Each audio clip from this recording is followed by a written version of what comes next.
I'm excited that you guys signed up for this today. I think no matter what position you play, a crossover is very, very important. As you can see today, players are close to 7 foot. You got Kevin Durant, LeBron James. These guys can handle the basketball. So it proves no matter what position you are, no matter what height, no matter what weight, a crossover is a vital thing to have in your game. Everybody's got to be able to create space off the dribble. It's becoming more and more important.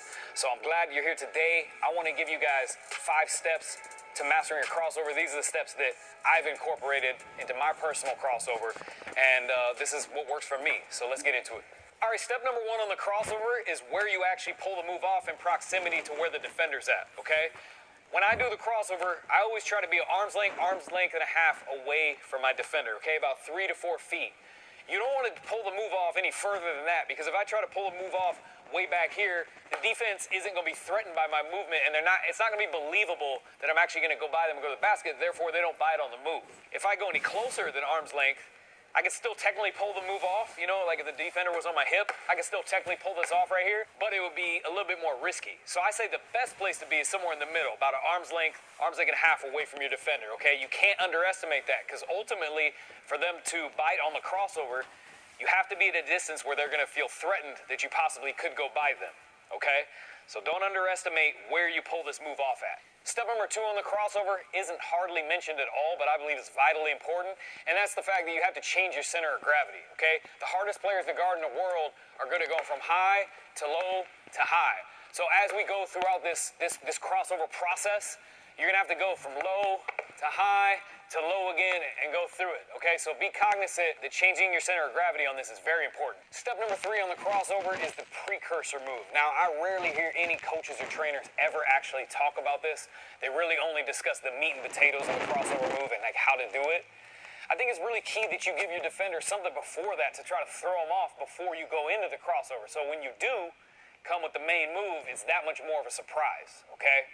Now, what is the precursor move? For me, I like to give like a little baby crossover, okay? And the reason I do that is for a couple reasons. Number 1, I get to see how jumpy is the defender. You know, what's he gonna go for? How is his feet positioned? Number 2, I get to kind of like sell him like I've already given a move, so that when I come with the real crossover, I got that much more tenacity behind it, and you can kind of like surprise them, okay? Now, what's key in this precursor move is your center of gravity, okay? When I approach the defense, I like to approach them with a high center of gravity, a higher center of gravity, okay? When I get to them to do the precursor move, I want to lower my center of gravity. So go into a baby crossover, and then I'm actually back up, okay, before I go into the main crossover, okay? So center of gravity actually changes a few times. I'm high, come here, baby crossover low, and then we're back high again. Okay, I learned this from Allen Iverson. If you see the way he shook Michael Jordan, he gave that little precursor, that little baby crossover. He came up to him, gave a little baby crossover, and then when he came with the real one and changed his center of gravity, he really surprised Michael Jordan. He got him bad, and he got about 6 or 7 feet to pull up for the jumper.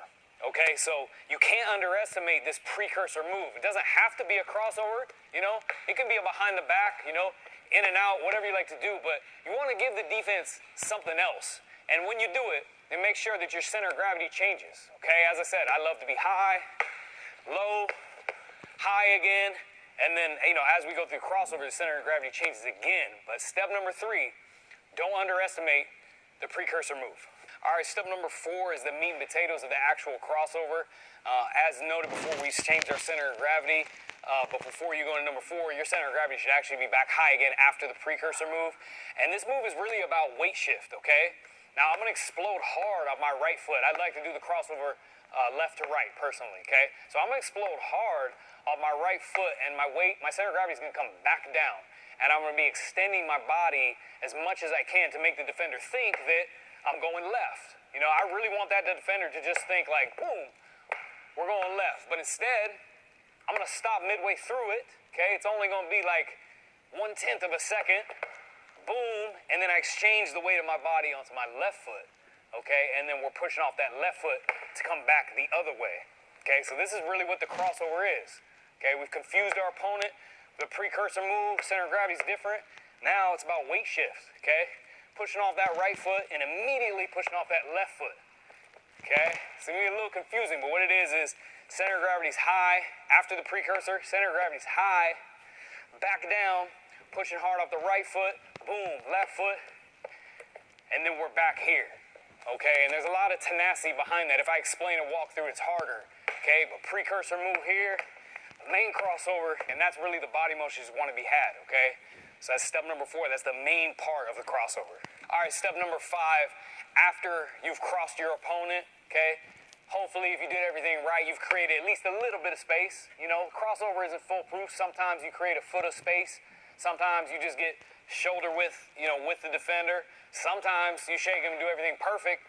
Next thing you know, there's 6, 7 feet, you know, to the left, and you've made a lot of space to play create. What I try to look for is no matter what, no matter how far the defense went, is that you want to make a good angle toward the basket, okay? I had a bad habit early on in my career of crossing somebody over and not going directly toward the basket because I really knew that I was going to slide them really far. So after I did it, boom, I would kind of chill, might even go directly to the side to pull up. Whereas it would have been more effective if as I crossed them over, I went more toward the basket, okay? Because ultimately it's about play creating. You're not always going to pull up for a jumper.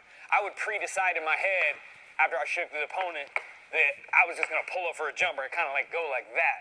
It's better basketball, and it's more effective for your teammates if you come up here, crossover, boom, now we go toward the basket, because who knows? A defender could come up, and now you're dishing. You know what I mean? The offside wing could help out. Now you're kicking to that wing for a 3. There's all sorts of things and scenarios that could come out of this, but you're more a threat if after you cross over, you're trying to go toward the basket. And ideally, as you step past the defense, you want to hopefully seal them so that they're really more behind you. They're not just shifted to the side, they're also shifted to the side and sort of behind you. All right, so step number 5, you want to end the crossover going toward the basket.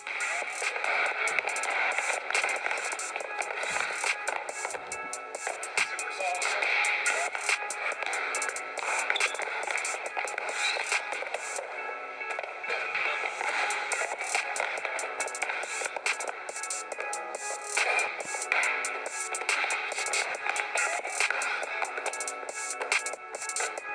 All right, and there you have it, the 5 simple steps to the perfect crossover. I believe that anybody can incorporate this into their game. I really appreciate you guys for tuning in.